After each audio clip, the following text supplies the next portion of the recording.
राजस्थान में 3 सीटों पर उपचुनाव का रिजल्ट आ गया है। 2 सीटें कांग्रेस को मिली तो 1 सीट बीजेपी के खाते में आई।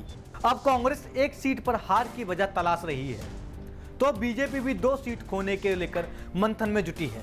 हर चुनाव के बाद ऐसा ही होता है। सियासी दल चुनावी नतीजों को जनता का फैसला बताकर सिर माथे से लगाते हैं और मीडिया के सामने ये कहते नजर आते हैं कि हार की वजह पर मंथन किया जाएगा और अगली बार पूरी तैयारियों के साथ मैदान में फिर उतरा जाएगा। लेकिन क्या ये बात सुनकर ऐसा नहीं लगता कि अपनी गलतियों और कमजोरियों को छिपाने के लिए ऐसे बयान देते हैं? अगर ठीक से चुनावी रणनीति बनाई जाती तो शायद नतीजे आज कुछ और ही होते। बीजेपी ने सिर्फ राजसमंद की सीट पर ही कब्जा किया, शायद वो भी इसलिए क्योंकि यहाँ से स्वर्गीय किरण महेश्वरी की बेटी दीप्ति महेश्वरी चुनाव लड़ रही थी और जनता की सहानुभूति उनके साथ थी।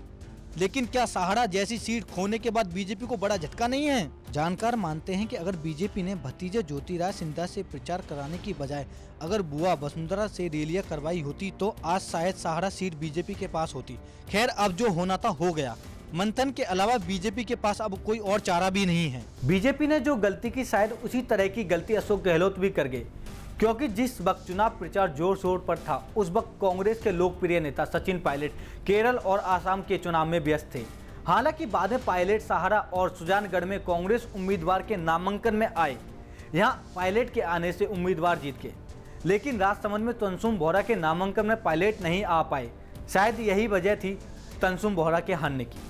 सचिन पायलट को लेकर यह कहा जाता है कि गुर्जरों में काफी लोकप्रिय नेता हैं, क्योंकि खुद भी पायलट गुर्जर समाज से ही आते हैं और प्रदेश में तीनों सीटों पर गुर्जर वोट बैंक की संख्या अच्छी खासी है। ऐसे में पायलट का मैजिक चलेगा, यही सोचकर अशोक गहलोत ने अपनी सियासी फायदे के लिए पायलट से दोस्ती का दिखावा किया था और उन्हें उम्मीदवारों के नामांकन में बुलाया था। सहारा और सुजानगढ़ में सचिन पायलट कांग्रेस उम्मीदवारों के नामांकन में भी आए थे, लेकिन किन्हीं वजह से पायलट राजसमंद में कांग्रेस के उम्मीदवार तनसुम बोहरा के नामांकन में नहीं आ पाए। अब लोग यही कहने लगे, अगर पायलट राजसमंद में बोहरा के नामांकन में आते तो शायद आज बोहरा भी विजय होते। खैर, अब जो होना था हो गया, लेकिन इस बात से भी इनकार नहीं किया जा सकता, अगर भतीजे सिंधिया की जगह बीजेपी के लिए बुआ प्रचार करती और कांग्रेस की चुनावी कमान पायलट के हाथ होती तो आज चुनावी नतीजे कुछ और ही होते।